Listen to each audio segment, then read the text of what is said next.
te besede preganjati, ali kaj, sploh ne razumem. Ne, Maribor je bil takrat grozno širok, jaz sem kasneje šel v Pariz. Jaz sem znorel, nula, nič ni bilo slično Mariboru.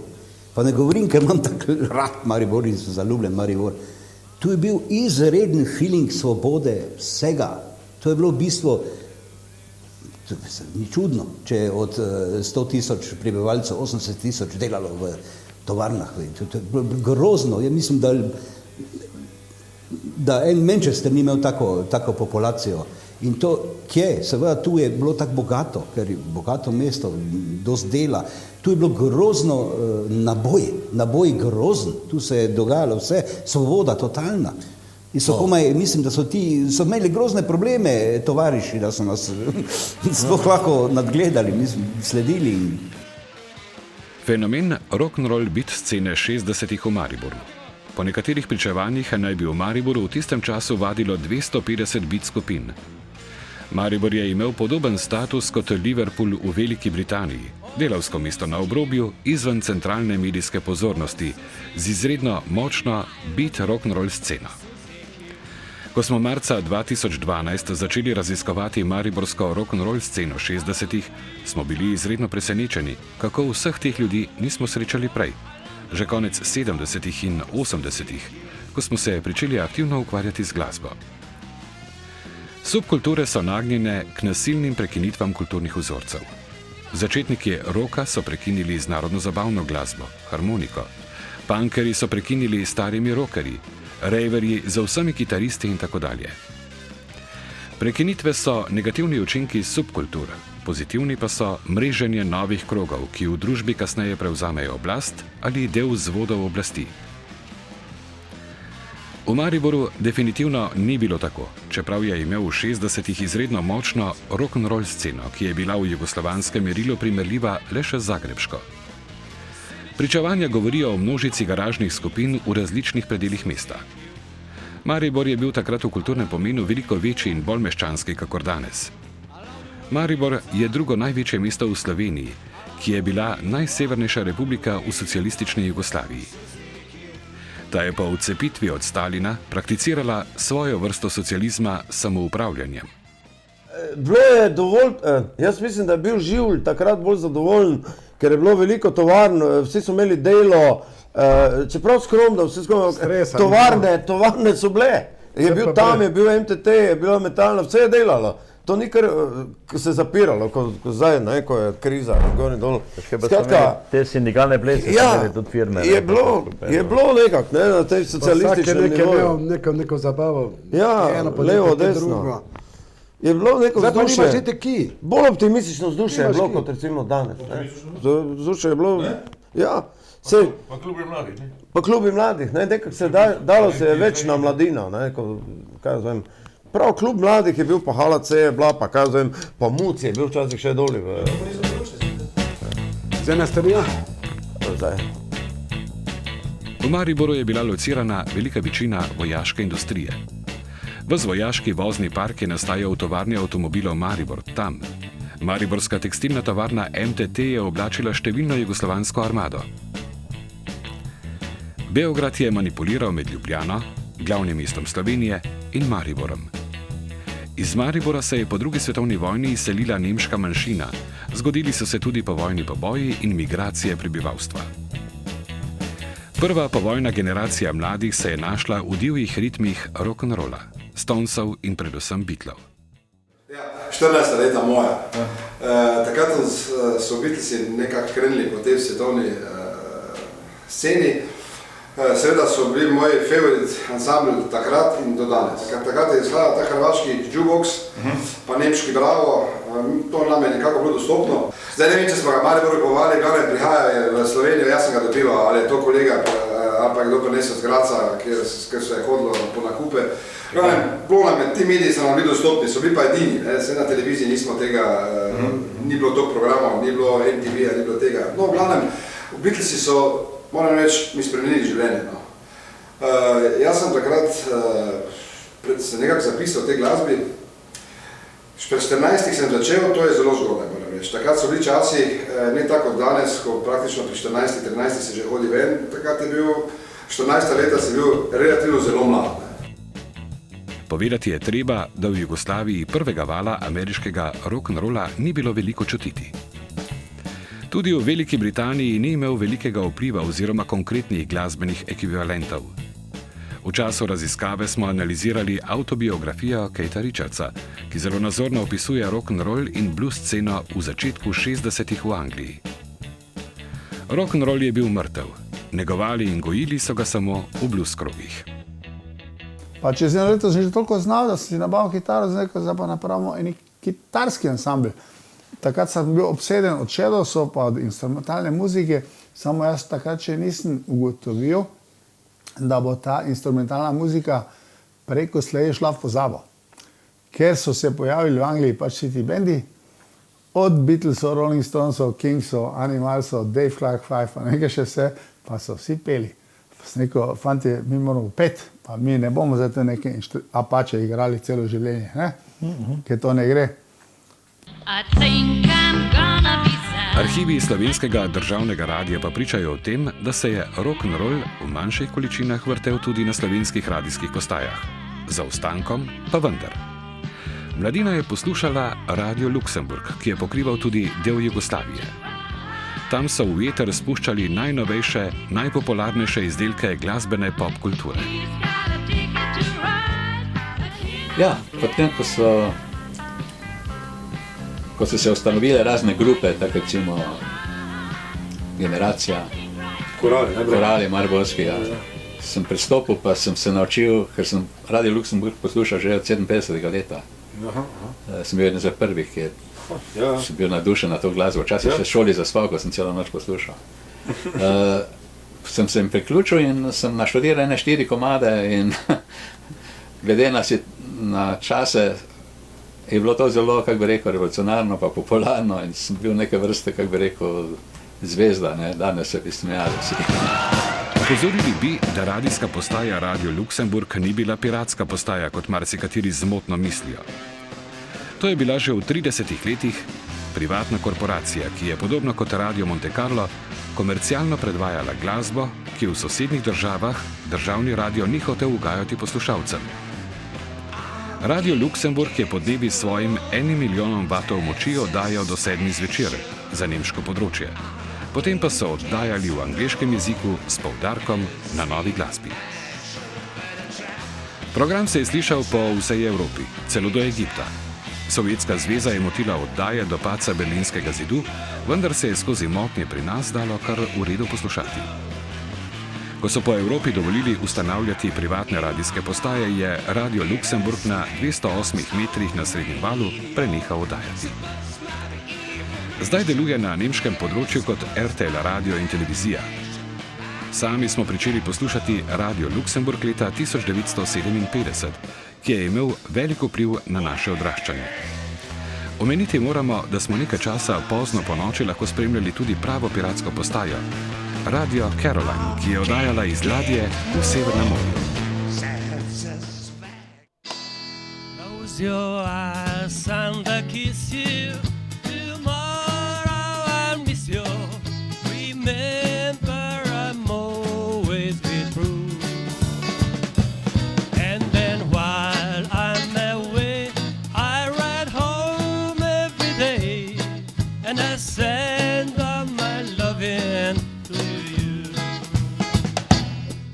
Pretend that I'm kissing your lips, I am missing, and hope that my dreams will come true.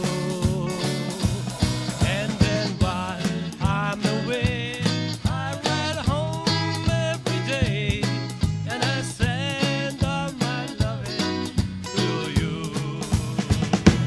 All my loving I will send to you.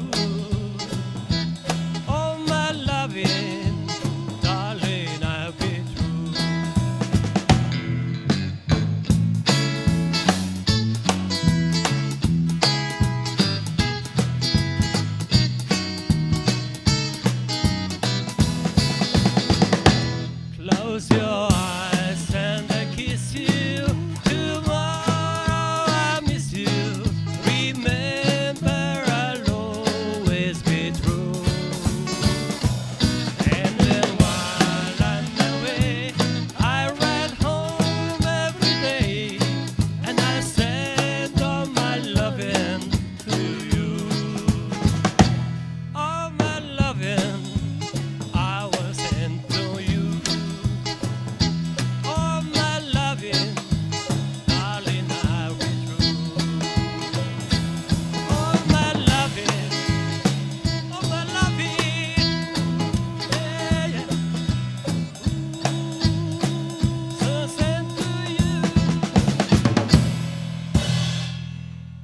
pri nas je bilo tako.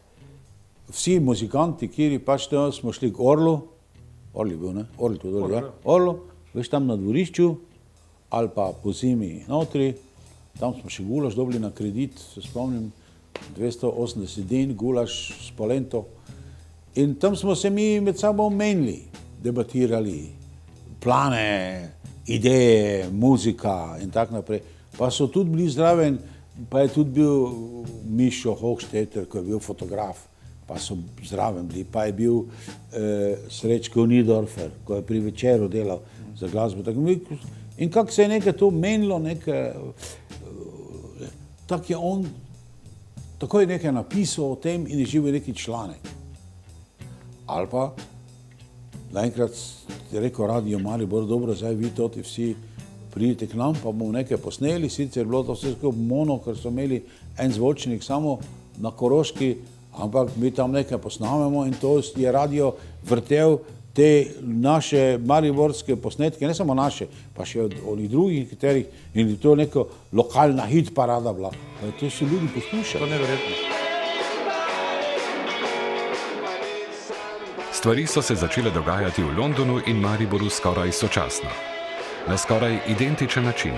Richard opisuje, kako je sam ozvočil prvo akustično kitaro.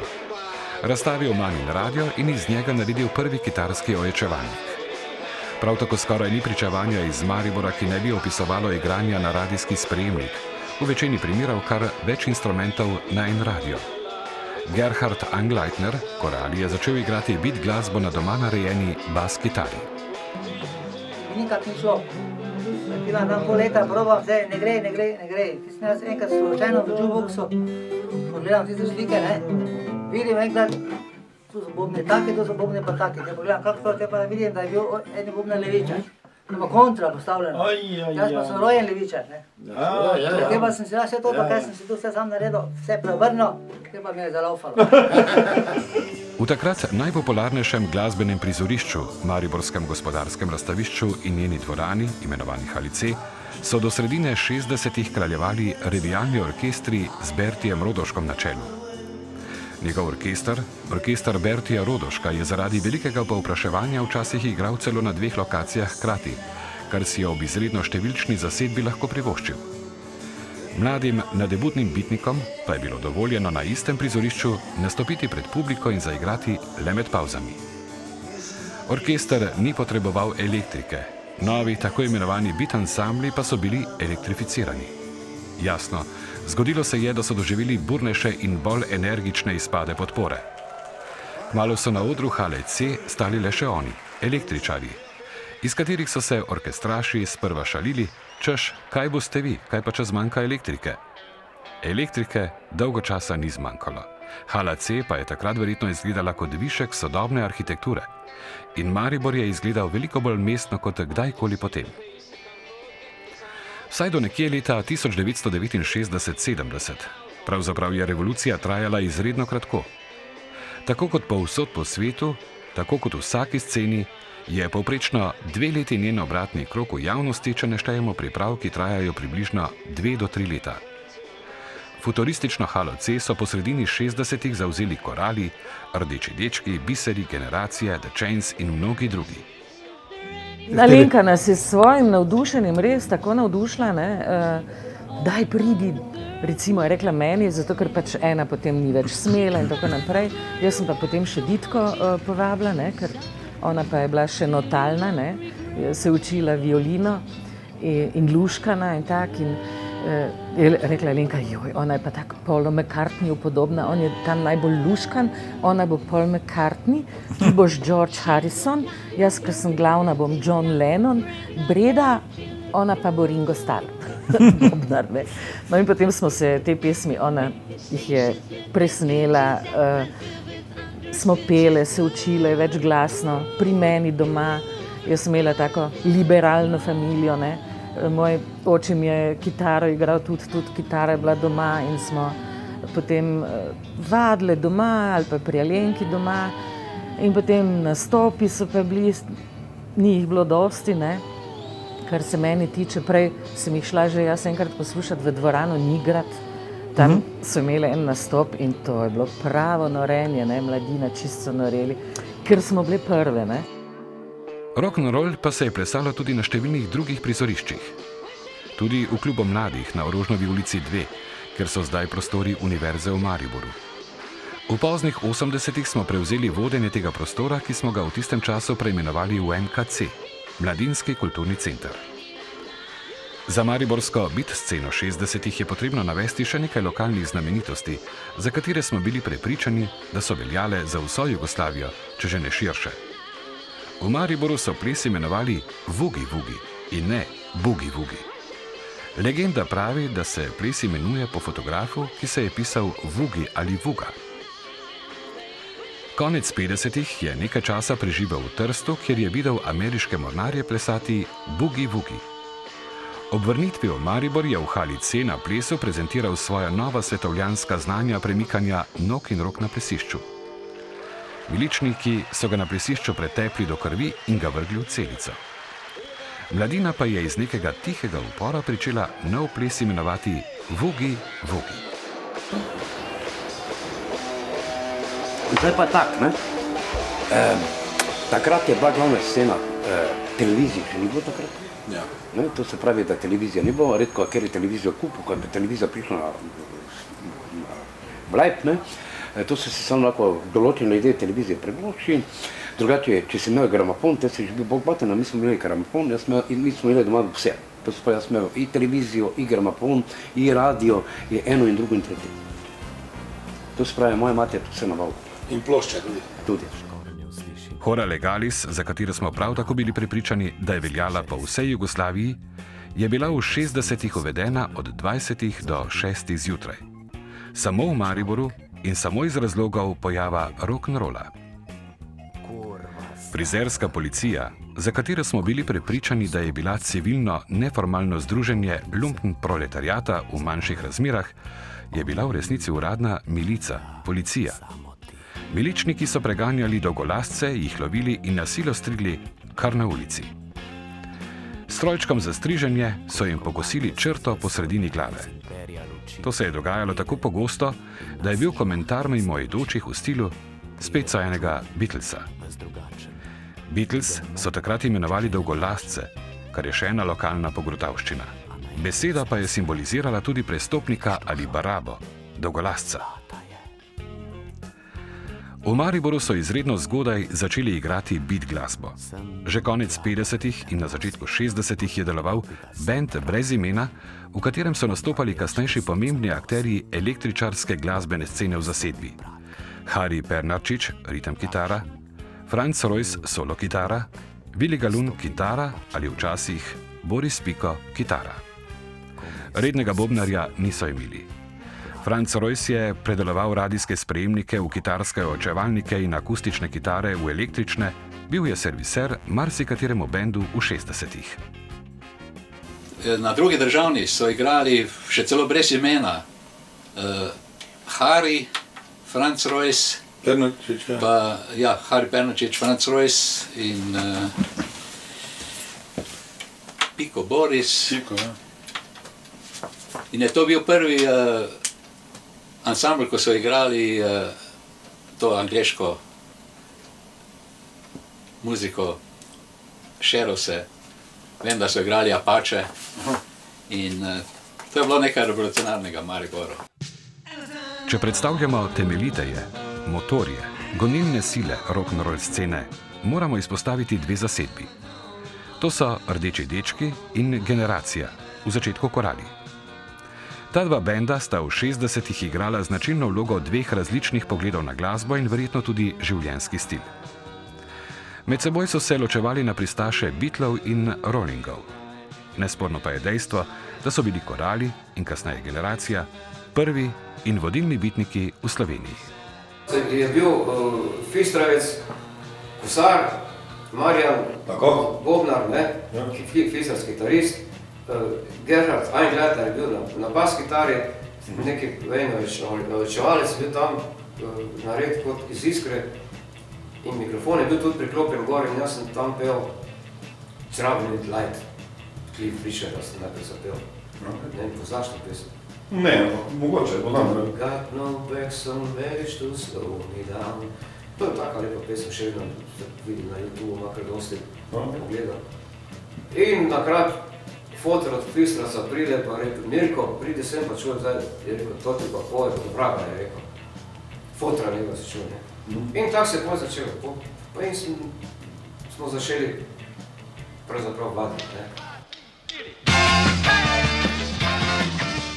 Rdeči dečki, skupina, katere vodja je bil žal že preminuli Ivo Čobec, saksofon, so bili že od samega začetka pomembna glasbena institucija.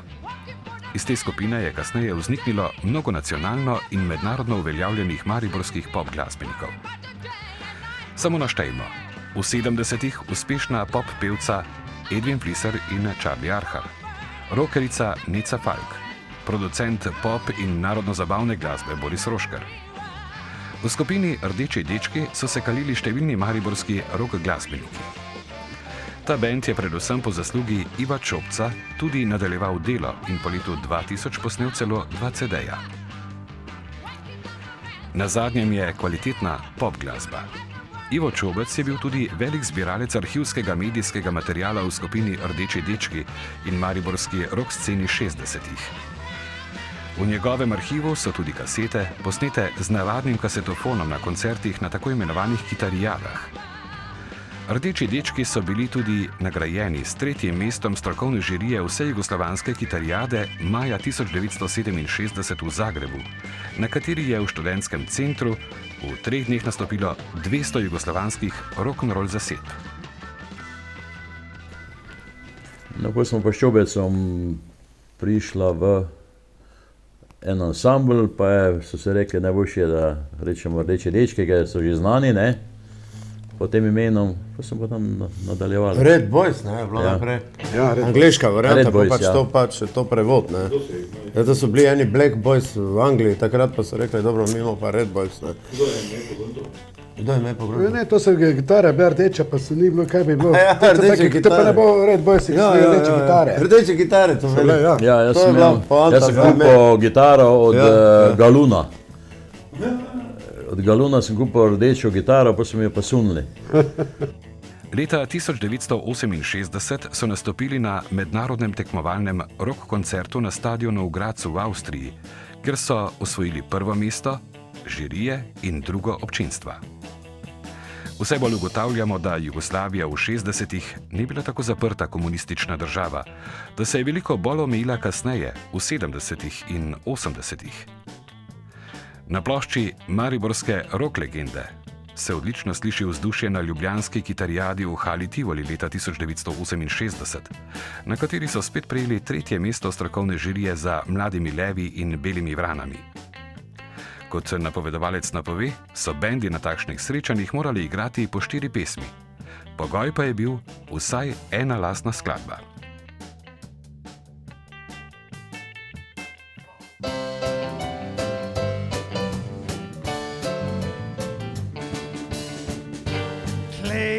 Stara, luč slaba, pa puno bitnikov okol. Tu bila je naša muzika, na puni gas naštimana. So gadle minice, padle punce vse, vse punce so bile prave rockerce. Rock'n'roll smo špilali, ko smo mladi bili, vse povsod zažigali, rockersko smo kri. Rock'n'roll je pravi gift, drog nas ne spusti, še je ojkna puno v nas, zanj smo zbirom fit. Radi fulga špilamo, rock je pravi hit. Klejt stara, luč slaba, pa puno bitnikov okol. Tu bila je muzika naša, na puni gas naštimana.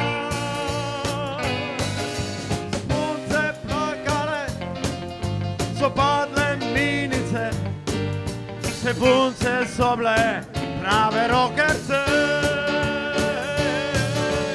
Rock and roll smo špilali, ko smo mladi bili. Vse povsod zažigali, rockersko smo kri. Rock and roll je pravi git, drog nas ne spusti. Še je ojka puno v nas, zanj smo zmerom fit. Radi ful ga špilamo, rock je pravi hit.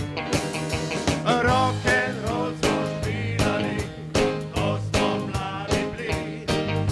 Vse povsod zažigali, rockersko smo kri. Rock and roll je pravi gift, znak nas ne spusti. Še je ojka puno v nas, zanj smo zmerom fit. Radi ful ga špilamo, rock je pravi hit. Radi ful ga špilamo, rock je pravi hit. Oh yeah! Posneti glasbeni material je sploh velika neznanka. Pričevanja vseh glasbenikov pravijo, da so na Radiu Maribor snemali prve posnetke rock glasbe že leta 1964. Skupine Korali, Biseri, The Out in ostali. Sprašujemo se, kako to, da se posnetki teh snemanj niso ohranili. Zgodba o posnetkih je za paranoika prava zakladnica teorije zarote. Tudi posnetke, ki so jih imeli posamezni izvajalci ali avtorji, so po prijateljskih kanalih čudežno izginili. Brisanje zgodovine ali samo nerodnost in nepravilen odnos do lastnega dela? Verjetno kar kombinacija obojega. Na Radiu Maribor smo imeli po zaslugi glavnega urednika Staneta Kocutarja možnost lastnoročno preiskati arhiv in fonoteko. Vsak kolut originalnih magnetofonskih trakov smo vzeli v roke, ga odprli in preverili podatke na pripadajoči kartici. Pa še to je pomembno, ne, da ni bilo neke take velike zavisti, je bilo med bendi sodelovanje. Ne. Se je zgodilo, da so Bumerangi špilali v Mariboru, pa je njihov kitarist nekaj zbolel, pa je Raki vskočil, pa je vse njihove štikle špilo. Ne. Pa še pri indeksih tudi. Ja. Vse trakove v obdobju od leta 1962 do leta 1976, a našli nismo skoraj nič.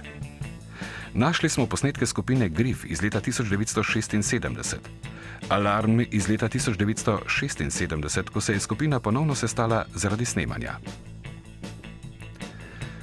Mogoče ima posnetke kdo, ki sploh ne ve, kaj ima, in po vsej verjetnosti so raztreseni pri različnih posameznikih in se bodo skozi čas izgubili. To je izreden dokaz o neučinkovitosti javnih institucij v Sloveniji. V socializmu je obstajal samo državni radio. In v vseh arhivih državnih, sedaj se imenujejo javnih, mediji je enako. Dejstvo pa je, da se je zasebni sektor snemalnih studijev v Sloveniji pojavil šele v 80-ih. Tako je nekdo hote ali nehote obglavil cele generacije glasbenikov in ohromil njihovo mobilizacijsko sposobnost. Če ti povem, da kamorkoli sem prišel v kakšno hišo, sem videl kitare, se spomnim, s Tedjem Lahom smo prišli na obisk Goličnikom, ne, takrat so že nekaj varni kitare, pa to bi seveda, da to potem bi res band nastal, pa se Bojan Goličnik je bil dobi basist, kamorkoli, mladinski, tam čuješ okoli, aha, neki klet, nekdo vadi, kdo to vadi, pojma nismo imeli, kdo to vadi.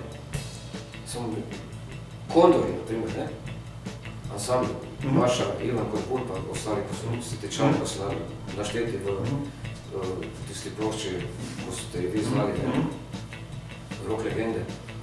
Oni so hodili na naše vaje, pa se učili od nas, kaj bi špilali, na primer, ne. Dobro, oni so pač muziko po svoje stezirali, ni bilo tako, ko smo mi odigrali, pa so bili to čisto mladi, takrat še pa. Drugač pa kaj se tiče, res je bila scena upitačna. Iz skupine Korali se je razvila najpomembnejša mariborska avtorska formacija tistega časa, skupina Generacija oziroma kasneje Top Generation. Nesporni vodja tega projekta je bil Mirko Fistrovec, solo kitarist in pevec. V koralih je v zasedbi ob Didiju Ravšu, bas, Maksu Pučku kitara, Marjanu Kosarju bobni, začel skupaj z Milanom Petrovičem, ki je še sedaj aktiven zabavljaški glasbenik. Skupina je predstavljala trše jedro tedanjega mariborskega roka, linijo Rolling Stonesov, medtem ko je bil večinski del scene usmerjen na Beatlese. Korali so bili tisti, ki so na velikem plesišču Hale C postopno prevzeli oder orkestru Bertija Rotoška. Tako, ko smo bili prvi, ko smo pač špilali to, kaj smo mi rekli takrat, the rhythm and blues. Razumeš, mi smo pol tam poslušali te stare ameriške črne, ko so špilali Walking the Dog, pa ne vem kaj, razumeš? In tako naprej, in to se nam je dopadlo. To ni bilo, zdaj smo mi komercialni, zdaj smo mi si izmislili nekaj, to se nam dopadlo. In izgledalo je pač tako, da je ta muzika tudi bila v Mariboru, ker je delovno mesto bilo, Maribor je včasih ni bilo tako zdaj, ko se kafiči zaprejo, ni dobenga. To so v vseh fabrikih mladi ljudje delali, to je bila taka delovna mladina in oni so šli ven in so uživali v tem. In to je tudi bil neke vrste protest tistemu normalnemu, ne? Niso hteli poslušati harmonike. Leta 1964 je s korali nastopal tudi Teddy Lah, verjetno prvi zares dolgolasji rock zvezdnik v Jugoslaviji. Nastop je običajno začel z ustno harmoniko, na kateri je improviziral takrat popularnega folk pevca Donovana. Po nekaj mirnih countryh pesmih so korali povišali tempo in Teddy je prišel v svoj drugi element s petjem Glorie, Them in Baby Please Don't Go. Vzdušje v dvorani je vedno vzkipelo. Leta 1964 je Teddy v Hali Tivoli, verjetno prvi v Jugoslaviji, povzročil moralno paniko, ki je nazorno opisana v poročilu z koncerta v časopisu Delo. V celoti je objavljeno v prilogi. Korali so takrat redno nastopali po Jugoslaviji. Skupina je kmalu videla, da v domačih logih ne bo dovolj kruha, zato se je odločila za emigracijo. Najprej so se pod imenom Generacija leta 1966 preselili v sosednji Gradec v Avstrijo in tam redno nastopali v Star klubu.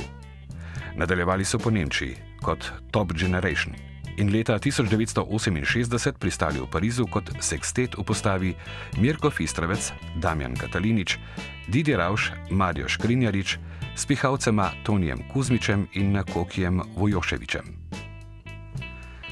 Svojo glasbeno pot so nadaljevali v Švici in tako dalje. Sploh so bili Mariborčani v tistem času veliko bolj odprti v svet od kasnejših generacij. Ni se jim bilo težko odpeljati v London in nakupiti originalno glasbeno opremo, čeprav so bili izhodi iz države omejeni. Generacija si je odšla pogledati klub v Gradec, že ob naslednjem izhodu iz države pa so se preselili tja kar z ojačevalniki in kitarami vred. Preimenovali so se v Top Generation in postali prva jugoslovanska glasbena legenda v Evropi.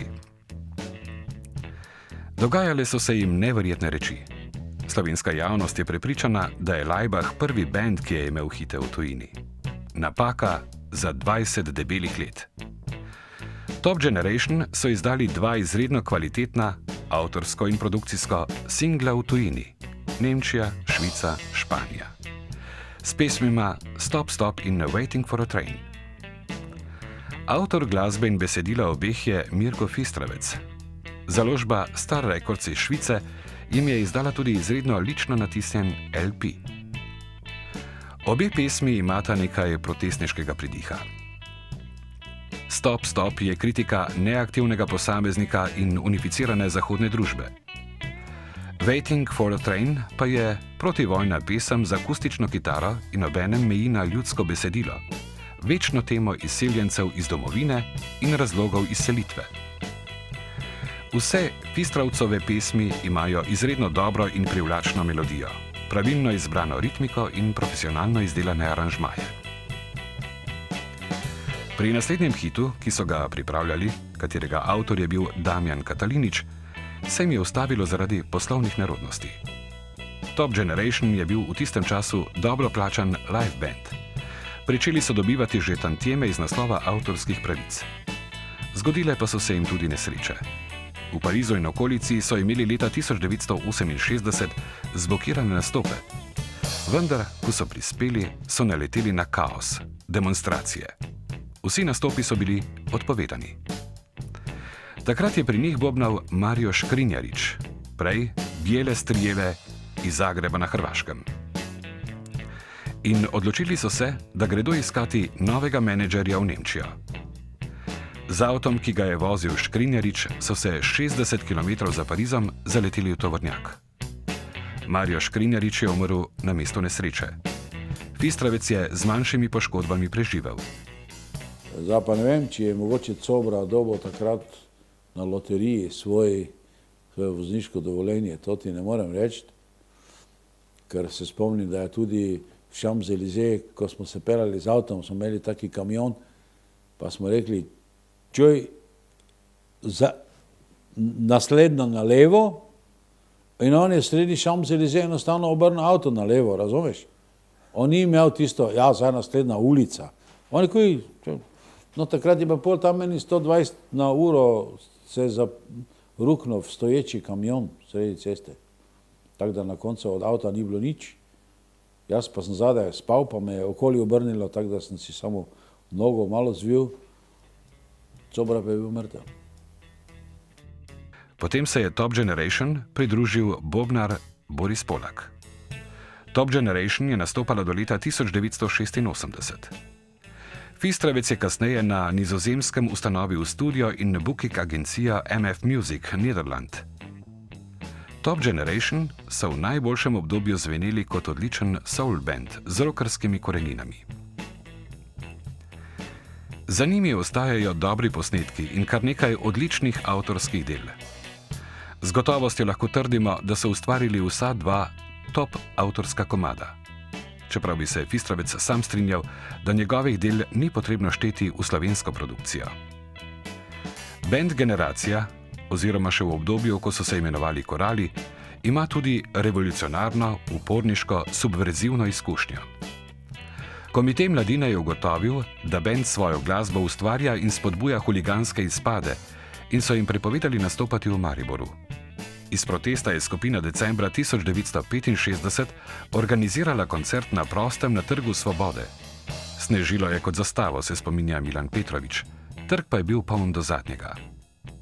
To pa je bilo tako, da enega lepega dneva jaz grem spet normalno konemo dol, rečemo čuj v soboto ples, pa je on rekel, oprosti, ne moremo vam najeti. Se rekel, kak ne?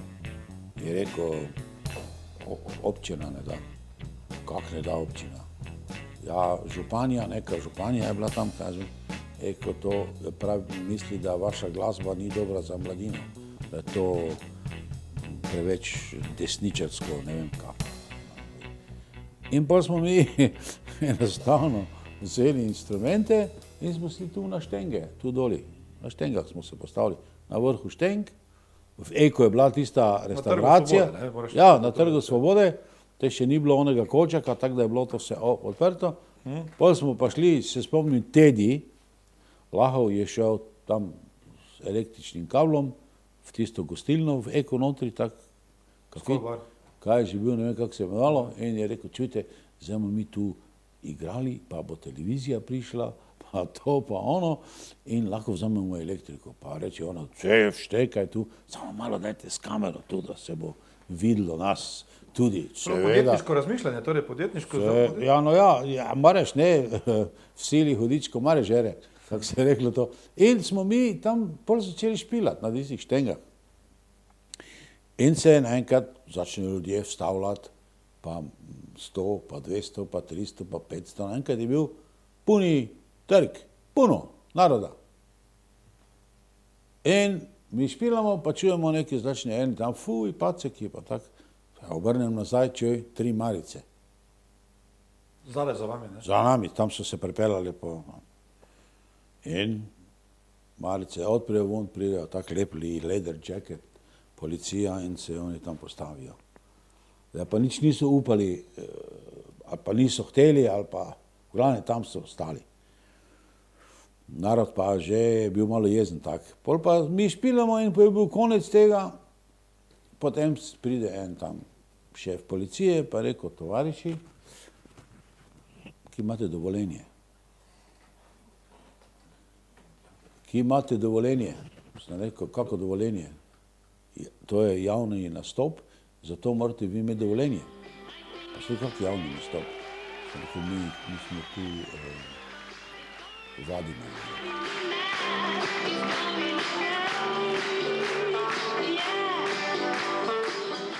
Piko na i je celotni sceni dala edinstvena ženska oziroma dekliška zasedba The Chains z izredno energično in temperamentno liderko Alenko Pinterič. V najbolj znani zasedbi Ditka Haberl, Breda Pinterič, Alenka Cilenšek in Alenka Pinterič so izredno dobro prepevale Beatle. Alenka Pinterič je nadaljevala profesionalno pevsko kariero, tudi Ditka Haberl je bila nekaj časa med profesionalci. Gonilna sila verig, ime je izbrala po pesmi Beatlov, je bila Alenka Pinterič, ki je prvo zasedbo organizirala konec leta 1964.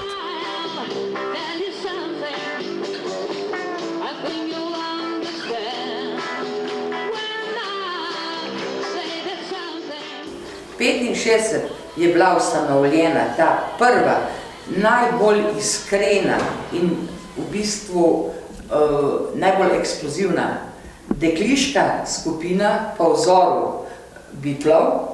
Imenovali smo se po eni pesmi, ki jo je izvajal ansambl The Beatles Chains, se imenuje verige, mislim, je malo grd prevod, ampak pač zaboli me v uho, ker Chains pa tako lušno zazveni zaradi tega, da bi sami sebi dopovedali, kaj smo povezane, ne? Da je vsaka en člen in da nobena ni šibek člen, vse moramo biti enako močne, da je nekaj nastalo iz nas.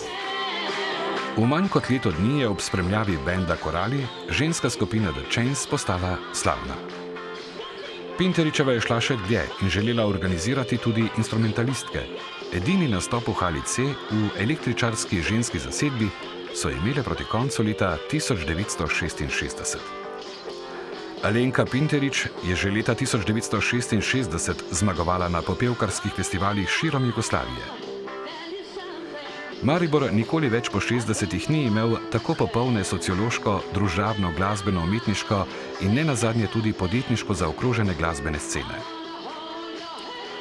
Dekliških skupin pa ni bilo vse do plahih poskusov v letih po 2003 in spet jih ni. Glede na pričevanja mariborskega legendarnega krojača Igorja Furgole, ki je rokerjem šival modne hlače, ki je tudi preprodajal kino vstopnice in počel druge mestne vragolije, sklepam, da je bil Maribor takrat veliko večje mesto.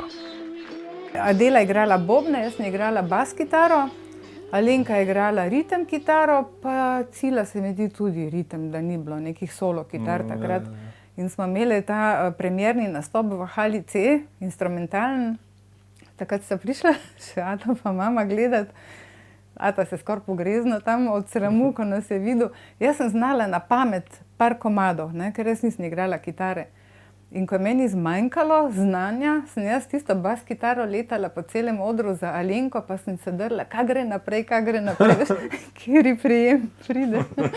Adela, ne, ki je bila pa bobnarka, pa ni imela kondicije, je pa bobnala, pa vedno bolj počasi bobnala, tako da ni šlo več skupaj. In naenkrat pa mi slišimo blazen, nekdo špila bobne, pogledamo vsi, od kdaj Adela tak igra, je pa Mojzer gor skočil. Je videl, da Adela več ne more, ne, in je potem Mojzer prevzel in je potem odbobnal tiste pesmi do konca. No. Ampak to je bil sam en instrumentalni nastop, nismo več, ko smo bili spet samo vokalna skupina.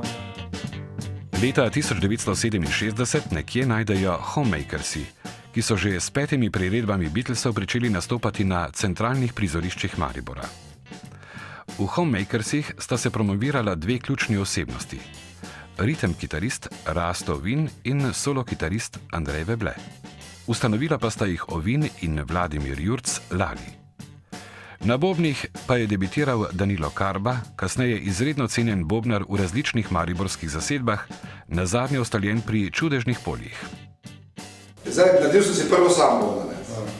iz tistih časih smo rekli, bom rekel, kar pa doma še, veš piskr, ne. To so bile velike posode, kjer se je prekuhavala perilo, tam sem disal mami nekaj za rubo, si dal neko kožo gor, neki pedal si nekaj dobil. To so taki začetki, no, pa na škatle sem vadil, pa na neke blazine, pa tak naprej. No in ko sem jaz potem potrkal na vrata, so reči nekaj, ajde stopi, pa da probamo, ne. Tam je bila neki čuden bobn, neki poštarski. Seveda, normalno, ker sem jaz Beatlese poznal od začetka do konca nulo, je to takoj klapalo. No, mi smo se ujeli, njihov bobnar od takratnih Homemakersov pred mano je bil, mislim, da je bil, ne, pozabil ime, ni bil resen, no, v glavnem fant ni bil resen in so bili veseli, da sem jaz prišel, prvi sem Beatles fan, drugič sem znal, smo se takoj ujeli. No, pa smo začeli skupaj vaditi. No, v pauzi v klub mladih Reši dečkov smo nekako mi prosili, da bi mi lahko nastopili. Se spomnim, da pokojni Kosar nekako ni bil najbolj vesel, da bom jaz na njegove bobnal, ampak dobro, potem je nekako popustil. Mi smo tam svoje odigrali, ker smo igrali vokalne zadeve, Beatlese, Bee Geese in te zadeve, se je zelo dobro slišalo, vokalno je ansambl bil močen, saj si mislim, da so bili 4 vokali v tem ansamblu Homemakers. Tega nastopa se bežno spominjam, ampak bolj slike govorijo o tem, da smo mi tam nastopali. No. Potem smo pa začeli, Homemakers nismo toliko nastopali, mogoče nekaj par odmevnih takšnih kratkih, ker mi nismo imeli dosti komadov, če je bilo komadov 5-10 komadi, če je bilo treba kakih bistv, nismo ponavljali. Ne. No, iz tega ansambla Homemakers je pa nastal ansambl Inkvizicija. Andrej Veble se je v 70-ih na bas kitari pridružil legendarni progresivni blues zasedbi Bulldozer. Homemakersi so bili fani Beatlov in so preigravali njihov repertoar. Bili so pridni dečki mariborske rock'n'roll scene, dobri študentje. Rasto Vin je kasneje naredil uspešno akademsko kariero. Veble je ob basiranju doštudiral medicino in kot priznani zdravnik deloval v Mariboru. Prijateljevali so z veliko popularnejšo in pomembnejšo skupino New Comes, ki jim je tudi rešila prenekateri nastop s posojanjem opreme. Rasto Vin priča o konkretnem dogodku. The Homemakers smo bili praktično brez opreme. Veliko so nam pomagali rdeči dečki z Edinom Fliserjem. Nekoč pa se je na dan našega nastopa pokazalo, da nam ne morejo posoditi svoje opreme. Oče Zorana Zabavnika je poskušal vse mogoče z edinim našim ojačevalcem, ki je imel svoja dobra leta že zdavnaj za sabo in ni kazal znakov življenja. Takrat pozvoni na vratih, vadili smo kar doma pri Zabavnikovih in pred nami stoji angel. Kar sam od sebe je prišel Korl, basist ansambla The New Comes, in vprašal, če potrebujemo opremo, ker nam lahko on posodi svoj Zemljar, takrat menda najboljša oprema v Mariboru. Od tukaj naprej je teklo kot namazano in nastop smo lahko izvedli. Upam, da je današnjim rockerjem tudi ostalo še kaj te etike. Ponosni smo, da smo bili, čeprav zelo majhen, del te scene. Homemakersi so se na domači rock sceni uveljavili tudi zaradi odličnega večglasnega petja po beatlovsko. Nas nisem mogel recimo dati v kombi, pa peljati recimo po Jugoslaviji, pa da bi tam po stadionih, recimo tako kot kakšni kameleoni, to, ne. Mi smo bili tako, ko se je kaj dogajalo, pogledaj, kak so te hecni, čudni, kakorkoli, gledaj, pa veš kaj lepo zapojejo, pa ne, oni nekaj zašpilajo. Smo mi te zapišli. Teda svoje nastope, ki smo imeli, tu pa je bilo treba delati, koliko pesmi je bilo treba, 23-26 minut. Zato, ker na 3 nastopa smo prišli že vse skozi, pa se začne. Ponavlja zaradi želja, ne? Anskar zdržal se za želela.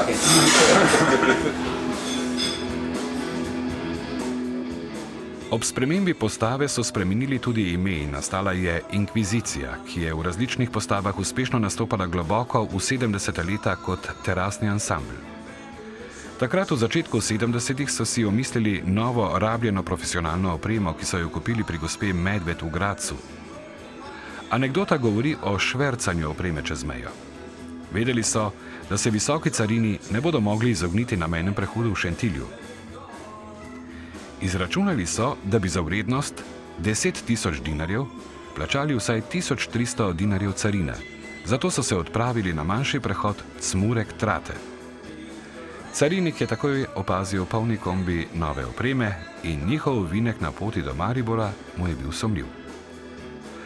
Kako to, da ste naredili takšen novinek, jih je v noči po dolgi poti iz Londona vprašal carinik. Samozavestno so mu odgovorili, da jim hoče v Šentilju pobrati 300 dinarjev carine za to kramo. A tako, predpis je predpis. In zvok benda je bil veliko bolj angleški. O denarju se pa nas sploh ni pogovarjalo. Zakaj ne? Zato, ker smo mi imeli itak toliko za odplačevati, ne? In stil je bil tak, da smo porabili za stroške in praviloma smo šli po kakšnem, po nastopu, smo šli kaj pojesti, ledeci, in to je bilo to. Ostalo pa je šlo za plačevanje. Edino, ker sem šel jaz preven, so potem začunalo, koliko mi pač pol pripadalo, te opreme in naprej. No, ker si nisem študija plačal, ker sem bil doma, ampak sem si v tem avto posledil.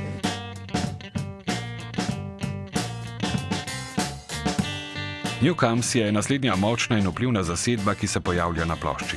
Njeni člani so bili Darko Mustajbašić-Baša, solo kitarist, takrat 15-letni bobnar Ivan Korbun-Haban in pevec Milan Petrović. Newcomes so zastopali tršo linijo rock'n'rolla, bluza in celo progresive. Okostje njihovega programa so bile pesmi Stonesov. Haban je bil, ob Karliju Arharju, najekstremnejši posebnež na sceni. Poglejte samo njegov imič iz leta 1971 na fotografiji skupine Alarm, katere član je bil takrat. Za Habana ni bilo meja v ekstrovertiranosti in ekscesih. Kmalu je preklopil izza bobnov na glavni vokal in pel v različnih dobrih zasedbah. Ena najzanimivejših figur je tudi Darko Mustajbašić-Baša, izreden kitarist, ki je kmalu po ekspanziji mariborske beat scene, ki se je po njegovem pričevanju končala z vrhuncem leta 1968, odšel profesionalno igrati v Pariz. V 80-ih se je vrnil in ustanovil prvi zasebni snemalni studio v Mariboru, imenovan Piramida. Občasno se je vračal na sceno kot glasbenik, ves čas pa je deloval kot producent in je eden redkih iz obdobja 60-ih, ki se je z glasbo preživljal ves čas. Takrat je bilo toliko igran po Mariboru, vsi klubi, to je bilo dosti mladinskih klubov, vsaki kvart je imel svoj mladinski klub. So posod nastopali bendi, ali kaj? To je bilo, zato sem napisal tudi izjavo, tisti prejšnji, teh 250 bendov v Mariboru igrajočih, je res bilo, zato ker to je bilo samo, ne vem, če ni bilo 20 nastopov v soboto, oziroma kdaj so bili pač plesi, istočasno v malem krogu Maribora. To je bilo mnogo teh malih in igrali smo samostojno, vsak je imel svoj ples, nimaš kaj, in tudi svojo publiko pol in to je bilo, ti pravim, Liverpool krat 10. Profesionalni glasbenik je tudi Milan Petrović, ki je pel pri različnih zasedbah, tudi z generacijo po evropskih klubih. Prej še s Kontiki, Korali. S Korali je nastopil tudi na znamenitem prvem preboju rock'n'rolla v ljubljanski hali Tivoli leta 1965. Na koncertu, ki ga je organiziral takrat 20-letni Toni Savol, so takrat nastopili še The Mladis iz Zagreba, Delfini, Ptice in Crveni korali iz Zagreba. Obiskovalci so na koncertu demolirali dvorano, predvsem lesene stole, ki so bili neprimerno postavljeni za rock koncert. O koncertu se je razpisal celoten jugoslovanski tisk. Seveda, o negativnem slogu. Češ, ali je naši domovini potrebno to zahodnjaško razbijanje. Milan Petrović je verjetno eden prvih rokerjev v Sloveniji. Zanimivo pa je dejstvo, da ni bil povabljen v krog pevcev iz te scene, ki so vsi po vrsti v 70-ih delali profesionalne kariere preko festivalov Vesela jesen in Slovenska popevka. Na teh festivalih je slovenska pop glasbena produkcija, ki jo je takrat vodila državna RTV in njena založba ZKP RTV Ljubljana, glasila mladostniško energijo članov beat skupin 60-ih. Alenki Pinterič, Marjetki Falk, Neci, Karliju Arharju, Edvinu Fliserju, Ditki Haberl, Ivo Mojzerju in drugim, ki so v 70-ih predstavljali jedro slovenskih pop izvajalcev. smo pa mi med tem časom dobili zraven Alenke Pintarič, The Chains, bendo pa Teti Lah, dobili smo še Tonija Sabola, on je pa prišel iz Trakovčana z Demoni, on je prve Demone ustanovil v Jugi. Band Demoni. Band Demoni iz Čakovca, In je prišel, pa je nas poslušal enkrat, pa je ponorel, rekel, to ste vi band, taki band jaz hočem imeti, in je še pripeljal Željko Taravša, Didija, nemoče bil Čuka Ravš, to v Mariboru, operni pevec znan, je umrl pred par leti, 8 let nazaj. Ja, pa njegov stric sodnik, nogometni, jugoslovanski, to bi znano dožna. Ravši, 5 ljudi, pa vsi so muzikanti, pa vsi eni čarajo, eni hipnotizirajo, taki so bili, No in potem smo začeli vsi skupaj vaditi. Tako. Toni Sabol se je priključil koralama, ne? Ja, on je postal naš član in nobene to je naš menedžer. On je rihtal, mi smo imeli bolj Boga zvočenje takrat še, pa rihtal, on je Binsona pripeljal iz Zagreba, veš kaj Binson, takrat bo?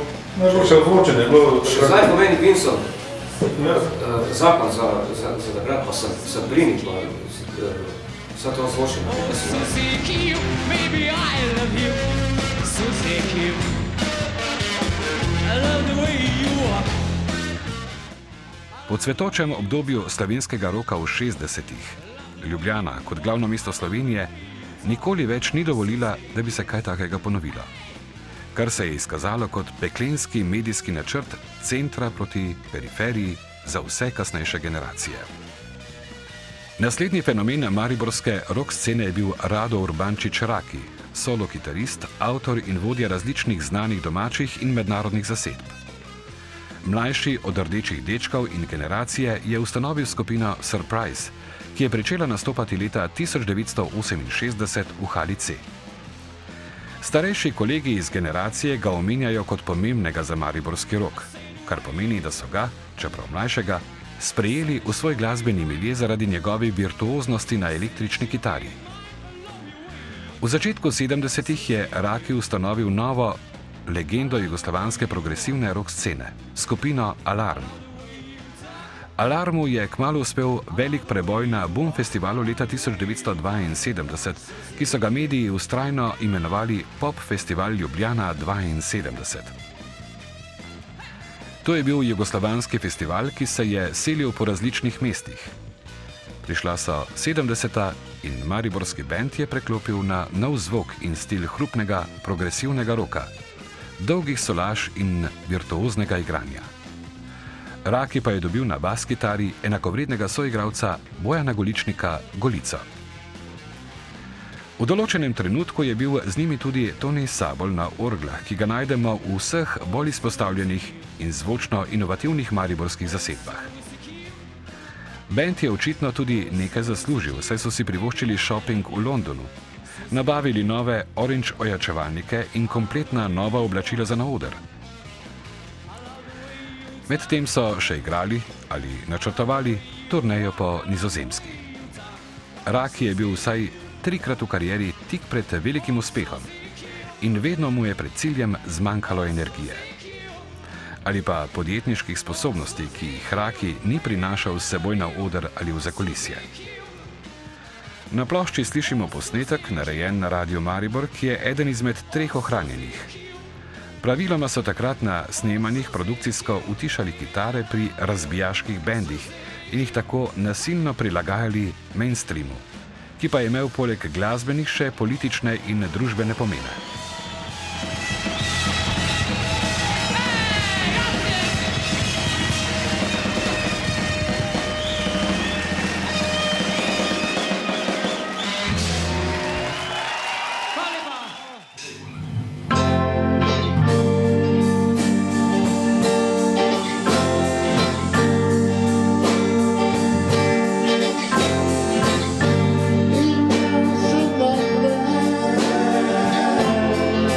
Show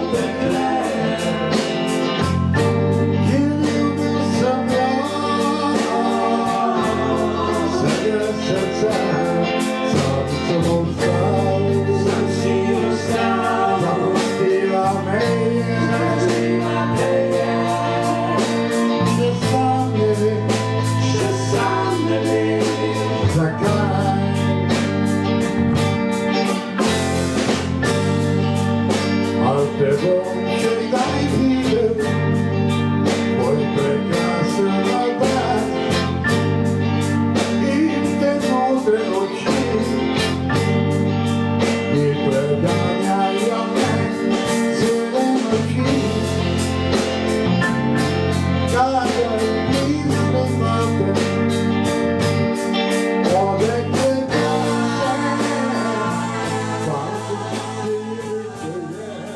Čudežna polja je bend, ki je nastal na izteku 60-ih. Na mariborski drugi gimnaziji sta ga ustanovila Gorazd Ilvič in Rudi Jazbec. Leta 1972 se je nato vzpostavila zasedba, ki je aktivna še danes. Ime sta tedanja gimnazica povzela po pesniški zbirki priznanega temnopoltega pesnika Langstona Hugisa Fields of Wonder. V začetku kariere so veliko nastopali tudi po vsej Jugoslaviji, tedaj še pod angleškim imenom The Fields of Wonder Group. Bil je celo primer, ko so jih menedžeri na koncertih na jugoslovanski turneji svetovno znano skupino The Equals predstavili kot angleški bend, kar je publika verjela, novinarji beograjske televizije pa ne. Vendar to kasneje po posredovanju menedžerja turneje Lazarjeviča ni prišlo v javnost. Čudežna polja so bili ob avtorskem repertoarju tudi odlični imitatorji Beatlov. S svojim Beatles šovom so zmagali celo na Evropskem festivalu Beatles Revival Bandov v Gradcu. Nato dobili vrsto ponudb iz tujine, vendar so zavrnili profesionalni angažma z Beatles šovom po Skandinaviji, Belgiji, Nizozemski in Nemčiji. Čudežna polja so prav tako kot Alarmi nastopili na prvem jugoslovanskem Rock Boom festivalu v Ljubljani leta 1970. V zgodovino so se zapisali tudi s tem, da so posneli sploh prvo uradno rock singlico v slovenskem jeziku, Solze. B strani prvih singlov izdanih pri RTB Beograd in Jugoton pa razkrijajo tudi njihovo progresivno umetniško žilico. Verzija pesmi Solze, ki je bila objavljena na tej plošči, je bila posneta v živo s kasetofonom na koncertu v začetku 70-ih, kar dokazuje njihovo izredno glasbeno izvajalsko raven. Čudežna polja zametki so pa začeli že leta 1969. V gimnazijskih prostorih sva midva z Rudijem začela igrati. Mi smo še znali ne vem kaj igrati. Bend je bil sestavljen iz 2 kitar in bobnarja. Imenoval se je Psilofiti. V bistvu smo sedeli praktično, takrat so klopi še bile, se spomnim, niso bile ločene, ampak so bile tako po vrstah. In Rudi, tale dela Lud Slavko, ki je bil bobnar, in jaz smo sedeli skupaj in tudi se dogovarjali, da bi tudi začeli igrati, in smo res začeli igrati. In prvi nastop smo imeli v avli druge gimnazije, ki je zdaj seveda renovirana in čisto drugačna, kot je bila takrat, ampak že takrat je bila zakon, so že bili plesi na gimnaziji. In kdo je dobil tam priložnost, je že kar nekaj moral pokazati, ne? In mi smo bili seveda najbolj srečni, da smo lahko tam nastopili. In to je bil prvi špil tudi na odru na dveh z Rudijem. No, iz teh Psilofitov so se pa razvila Čudežna polja. Kasneje v 80-ih in 90-ih so postali eden vodilnih pop-bendov v Sloveniji, z izdanimi 11 avtorskimi albumi, od katerih jih je 6 doseglo zlato, 5 pa srebrno naklado.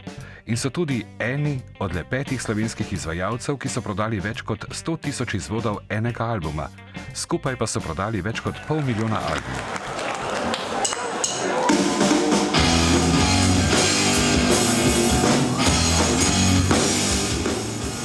Grif, čeprav mlajši bend, se pojavlja na plošči zaradi njihovega stika z generacijo iz 60-ih. Večkrat so nastopali kot spremljajoča skupina Karlija Arharja. Zvočno se na plošči odlično ujemajo z Alarmom, verjetno zaradi kvalitetnega izvajanja vodilnih kitaristov v obeh bendih in istega studia, ker sta oba benda snemala.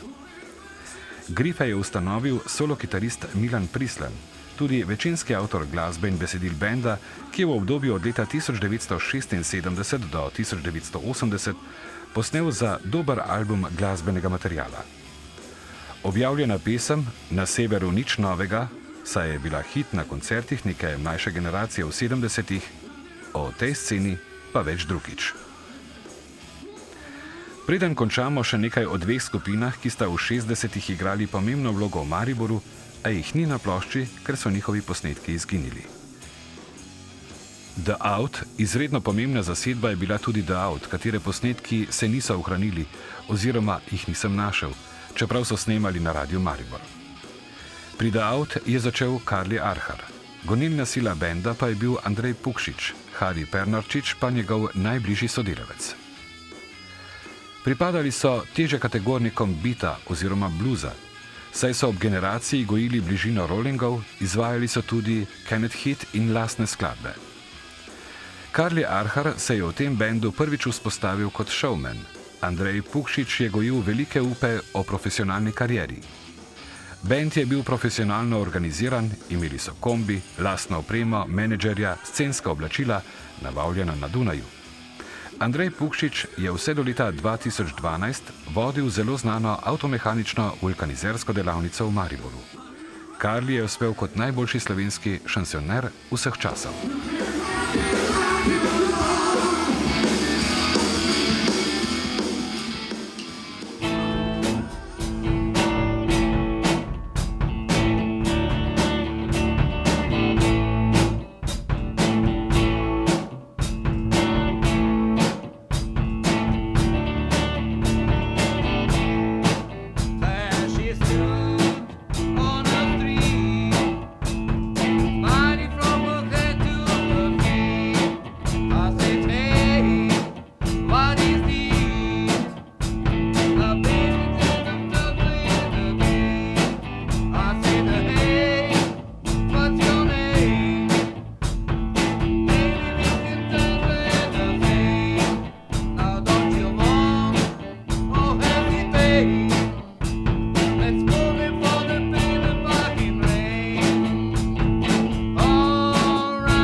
After Eight.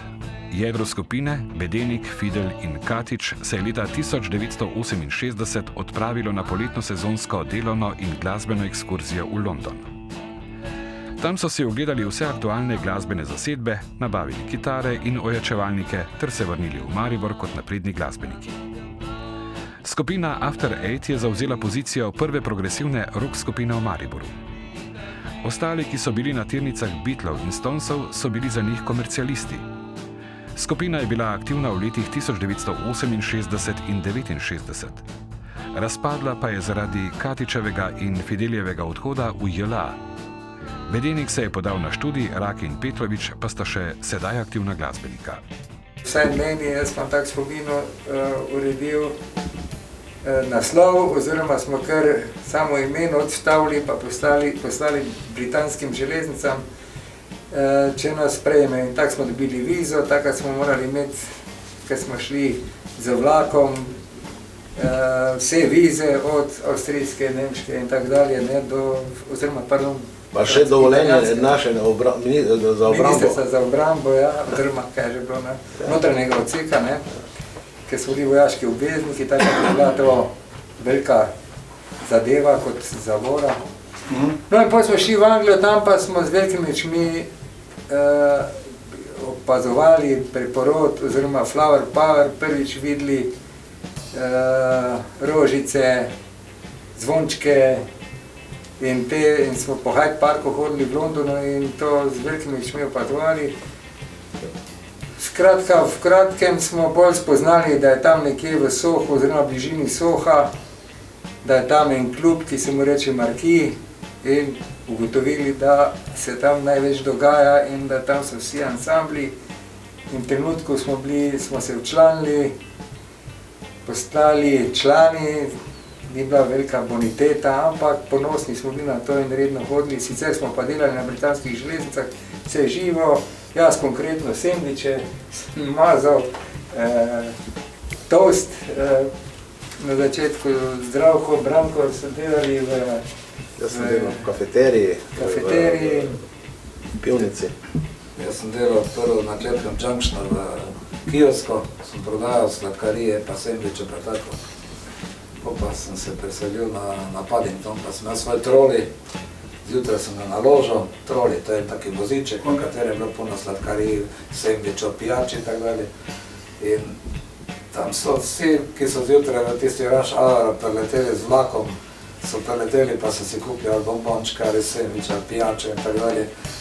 In tam sem jaz imel priliko dejansko tudi vse tiste njihove žepne romane, ko so jih na vlaku čitali, so jih tam pustili, jaz jih pokrovno, pa sem jih v tistem prostem cajtu, ko sem ga imel bral in tako se jaz dejansko angliško tudi naučil. LSD. Vodja tega benda je bil Drago Goličnik, brat v glasbenih krogih kasneje popularnega Bojana Goličnika Johnnyja.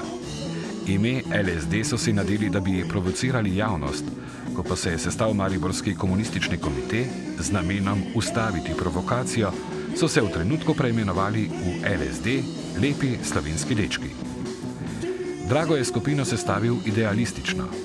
Po mestu je iskal najboljše instrumentaliste in tako je nekega dne leta 1969 s pomočjo različnih znancev in prijateljev organiziral sestanek v restavraciji Center, na katerega so bili povabljeni odlični mladi rock glasbeniki.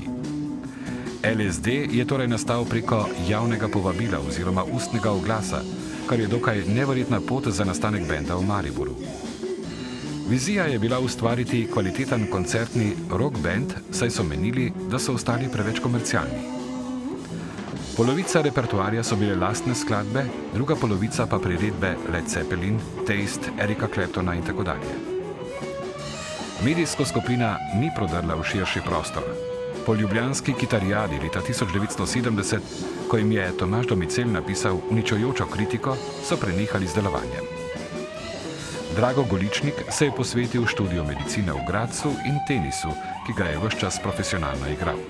Kasneje je treniral veliko teniških zvezd, Boba Živojinoviča, Istoka Božiča in Tino Križan. Veliko časa je tudi treniral v nemškem klubu v Heidelbergu in igral z Borisom Bekarjem. LSD so ostali v spominu, da je njihov koncert v domu JLA, zdaj in prej Narodni dom, v Mariboru podrl rekord po številu obiskovalcev. Dva najboljša koncerta pa so imeli v domu JLA, noter pa zunaj. Vem, ko smo noči igrali, bilo fantastično, če smo bila gužva, bila smo tako terima, smo imela tremo. 750 prodanih kart v domu JLA v Gornji Korani. Tako, in smo imela trema, so šla. Nikoli še več, kot domen ni se stavil skupaj. Ne, ni bilo šans. Jaz sem takrat bil belo oblečen, bos sem bil, Pa me v belem, ne? Potem pa še je bil pa zunaj koncert. In takrat je tudi moj fotor prišel gledat. Bil oficir, ne? Na vrtu, ne? Na vrtu, ne? In so pauze sem jaz potegnil, cigaret, ne? Ti pušiš? Se vidi. Jaz si ne, je rekel. Ajde, može. Ja, fotor je bil zadovoljen, dobro, okej, Ja, lušno pa tam tudi, fantastično bilo. 15-letni Borut Činč je leta 1967 ustanovil band Heureka. V njem so bili 3 osnovnošolci in 2 starejša člana. Občasno pa tudi še 2 nevarnejša člana, od katerih je eden od njih imel kasneje hudo dilersko afero. Mišo Ivec Bas, pel je Igor Krivec, vsi 3 so hodili na osnovno šolo Franca Rozmana Staneta. Solo kitaro je igral Marjan Juhart, bobne pa Dušan Arsenjuk. Nekaj časa sta bila kitarista tudi brata Adlešič, menedžer pa Zvonko Babič. Borut Činč je kasneje postal pomemben član pomembne jugoslovanske art blues rock zasedbe Buldožer, katerega več članov izhaja iz mariborske scene 60-ih. Pa jaz pa takrat tudi še nisem bil pripričan, da če bom igral v bendu, da bom igral klaviatur. Zaradi harmoniko ne bi igral, ne? Sem pa jaz tam nekjenega 4 ali 65 tudi kupil kitaro, eno akustično melodijo, tako čisto mehna je bila, ne? In sem tudi kitaro igral, jaz sem znal takrat tudi Beatlov komadov, ker si hotel akorde pa še pel zraven pa to, ne. In sem jaz zmeraj na začetku mislil, da ko bom delal band, da bom kitarist, ne. In še danes sploh ne vem, kako sem jaz vletel na klaviature, v bistvu, ker mi, ko so se midva začela dogovarjati nekje, ne, sva midva takrat nekje že dorekla, da bom jaz igral, vse to sem že prej rekel, ko sva bila enkrat na osnovni šoli na Rozmanu, ker sem jaz klavir igral, tam pa to, ne. Pri Kranjcu notri, ne? Pri Kranjcu, ja. In pa sem jaz nekako se pri sebi odločil, da bom klaviaturist, ne, a veš, ker to je bila pa vsem večja redkost, kot kitara, ne. In pa vem, da je bila pač ena taka, kako bi rekel, a mi smo pa med tem že začeli sestavljati band, ne, ker jaz vem, da ker sem seveda že takrat pri teh prvih orglah očeta nekako dogovoril, da mi pomaga finančno, oziroma da mi kupi, kaj mi pomaga. Sam je tako, ni bilo šans, da bi si kupil. Da. No, vem, da sem imel ene Honor orgle in Honor ojačevalc z 12 vhodi, tako da, ko sem to pripeljal, so se vsi priklopili. Se pravi, bas kitara, 2 kitari, pa še mislim, da smo imeli orgle, pa mislim, da smo še vokale imeli tudi na trmovicu. Ja, vse je bilo. Vsekakor je bila takrat mariborska rock scena izredno pestra, glasbenih dogodkov je bilo ogromno.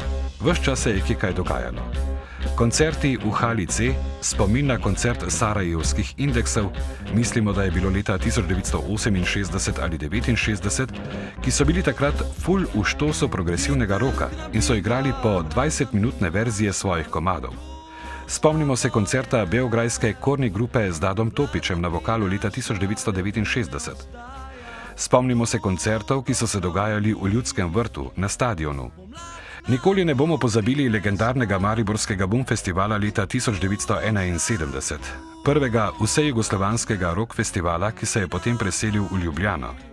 Leta 1975 v Zagreb, leta 1976 v Beograd in končal leta 1977 v Novem Sadu.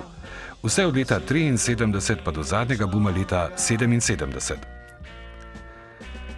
Spomnimo se tudi koncerta benda Termelios, ko je v stadion z njim pel komad Silence is Golden. Mislimo, da je bilo leta 1971. Ful se je dogajalo tudi v JNA. Spomnimo se koncerta hudo dobrega benda Delirium Tremors, tudi 7 svetlobnih let smo par let kasneje imeli tu svoj samostojni koncert. Pa legendarni Klub mladih, kjer se je tudi ful dogajalo. Koncerti skupin LSD, Inkvizicije, Gift. Maribor so takrat imenovali slovenski Liverpool. V državni založbi na Partizanski cesti se lahko kupil plošče tujih založb, kar v Ljubljani ni bilo možno še kar nekaj let potem. Stoj, maestro! Pa kom je komad začel? In zdaj poslušaj. Zdaj, ko je taki bolnik bil, ne, invalid, ne, je rekel, se spomniš, kak smo jih zajebala? Zdaj, to pa je pametno povedal. Je rekel, zajebala smo jih. Kurc je rekel, pa smo dobili rdeči karton, to samo rockerji dobijo, je rekel. Samo rockerji dobijo rdeči karton, ker naslednjo leto nismo spomnili, a 5 potem. Ja, se vem. Ne. Dobila smo oba rdeči karton. Od koga? Kaj organizatorji? Ja, se. Radio Maribor, kdo je bil? Ne vem, Ljubljana. Rdeči karton, v Delu pisalo na prvi strani. Ja, super reklama. Ampak rockersko tako je pisalo. Mojzer in Arhar dobila rdeči karton, rockera dobila rdeči karton. Po nekaterih virih je v Mariboru v 60-ih vadilo približno 250 električarskih beat ali rock'n'roll skupin. Glede na to, na kar smo pri raziskavi naleteli, verjamemo, da je temu tudi tako bilo. Raziskavo smo opravili med marcem in julijem 2012. V tistem času so svoje poslanstvo zadovoljivo opravljali tudi mediji. Zanimivo dejstvo je, da so bili v tistem času mariborski mediji zelo naklonjeni novostim. Dnevnik Večer je odigral pozitivno vlogo, še posebej na vrhuncu scene, katere kronist je bil Srečko Nidorfer. Radio Maribor pa je bil produkcijski center, na katerem so mladinci takrat snemali svojo glasbo. Takšna podpora glasbenim ustvarjalcem se kasneje ni nikoli več ponovila. Iz mariborske scene izhajajo tudi različni profili menedžerjev. Med njimi svetovna legenda Toni Sabol, jugoslovansko znani Lazović in Lazarević, ki sta organizirala Bum Rock festival. Posamezni bendi so imeli svoje menedžerje, naprimer skupine The Out je posle vodil Jože Gorjan. Splošni vtis je, da so bili na višjem podjetniškem nivoju kot naslednje generacije rokarjev v Sloveniji. Toni Sabol je konec 60-ih začel kot organizator koncertov, že omenjeni Hali Tivoli in menedžer različnih skupin. V 70-ih je mednarodno uspel in se uveljavil z evropsko turnejo Tine Turner, ko je ta mislila, da je, po smrti Ika Turnerja, v Evropi neznana. V 80-ih je v Jugoslavijo pripeljal skoraj vsa znana imena rock glasbe: Rolling Stones, Mark Knopfler, Uriah Heep, v mariborsko dvorano Tabor pa še Rorija Gallagherja. Poroča o njem njegov prijatelj iz let 1967-68 Srečko Nidorfer, sicer novinar Večera in 7-Deja, ki je redno pisal o rock glasbi, ki navaja še izredno zanimivo zadevo v zvezi z organizacijo javnih prireditev. O organizatorjih pa še to. Saj smo vsi po malem organizirali kakšno prireditev, ker je bilo to sila enostavno. Moral si se dogovoriti le za dvorano, sam si moral poskrbeti za reklamo, pa je bilo. Nobenih prijav na občino, nobenih vnaprejšnjih zaslišanj kot zdaj, nobene davčne regulative, nič. Kolikor smo zaslužili za vstopnino, smo si razdelili. In velikokrat zajedli in zapili v zamorcu. Zanimivo je, da smo lahko potem na vse enostavnem principu prirejali tudi koncerte na dvorišču tedanjega doma JLA, danes Narodni dom. Saj se niti oficirji, niti vsemogočni Kos ni zavedal, kako nevarno je, če se gredo včerajšnji Titovi pionirji zdaj rokarje in to po vzoru nekih sprevrženih kapitalističnih držav. Zato tudi menimo, da je rock in ne punk podrl simbolni in simbolični Berlinski zid. Pri nabavi opreme v 60-ih je odločilno vlogo odigrala gospa Medved iz Gradca, ki je vsem mariborskim rokarjem prodajala instrumente in opremo na kredit. Zanimiv model je bil Teddy Lah, ki je že v 60-ih iz Avstrije vlačil velike avtomobile. Po odmevnih nastopih s Korali je prejel poziv v JNA in je raje odšel ter služil 3 leta v angleški vojski, Mixed Service Organization v Nemčiji. Nato pa odšel še za 27 let v ZDA, kjer je imel firmo z luksuznimi limuzinami v New Yorku. V 70-ih je preko trgovine z glasbenimi instrumenti Sam Asha in Menace Music iz New Yorka zalagal celoten korpus jugoslovanskih rock glasbenikov z Gibsonkami, Fenderkami, Musicmanom in ostalo profesionalno kramo, ki je še sedaj aktivna. Od leta 1993 živi ponovno v Mariboru. Da bi bila scena popolna, je bil tukaj tudi modni kreator in krojač, ki je vsem rokarjem in modnim spremljevalcem šival hlače in druga modna oblačila. Igor Irgolič Furgola je sešil hlače verjetno vsakemu Mariborčanu, ki je kaj dal nase. Furgola je legenda boljših sejmov in mariborskega uličnega družabnega življenja. Da je bila scena popolna, priča tudi dejstvo, da je imel Furgola hudo konkurenco, saj je Gorazd Lipnik šival nad Astorijo. Starši, da so imeli denar, pa so dobili plošče od zunaj. Jaz sem dobil original ploščo od Beatlov leta, ko je išla iz Anglije, od moje mame prijatelja, enega Angleža iz Trsta, prijatelj iz leta 45, ko je bila vojska anglo-ameriška tam. Mi je poslal ploščo Please Please Me od Beatlov prvo in smo mogli iti z mamo na gor na Einspillerovo na carino po njo, da je ona podpisala, pa carino plačala, ker sem jaz bil mladoleten, takrat še menda nisem imel 18 let. In potem sem jaz isto ploščo nosil okoli. To je tista, ko so na onem stopnišču tako dol gledajo. Beatli, Please Please Me. To je bil isto, kot da imaš svetinjo v roki. Mene so na gimnaziji, ja, takrat je bilo že prvo let, so me nekateri vprašali, če se lahko plošče dotaknejo. Pa sem jo dal gor na gramofon, na Partizanske, ko sem bil pa odprta vrata, so se spodaj ljudje izbrali pa poslušali. In potem sem jo mogel na radio nesti takoj. Radio Maribor. Radio Maribor, ja, takoj, da so presneli to. Takrat ni bilo še to, mislim, da še sploh ni bilo stereo, pa to je bilo 62. leta, je to bilo, ja, ko so Beatli začeli, takrat sem že šival. Zanimiv je pozitiven odnos generacije 60-ih do podjetništva, čeprav so odraščali in živeli v trdem komunizmu. Dejstvo je, da je bil podjetniški duh te generacije na višjem nivoju kot pri vseh sledečih generacijah. Razumeti 60. in dogajanje v Mariboru v tistem času in doumeti, zakaj, kdo in kako je prekinil ta izjemen tok sodobnosti, pomeni razumeti izjemno bedo sedanjega Maribora. Predlagamo, da kar ti bendi pričnejo spet aktivno nastopati, kot to počnejo nekatere zasedbe v Veliki Britaniji in Združenih državah Amerike. Da pokažejo mladim, kako se stvarim streže, v glasbi, poslu, kot tudi na širšem kulturnem področju. Da se v Mariboru bum dogaja in da smo dejansko, da se bom tisočič ponovila, mariborski oziroma vsejugoslovanski Liverpool.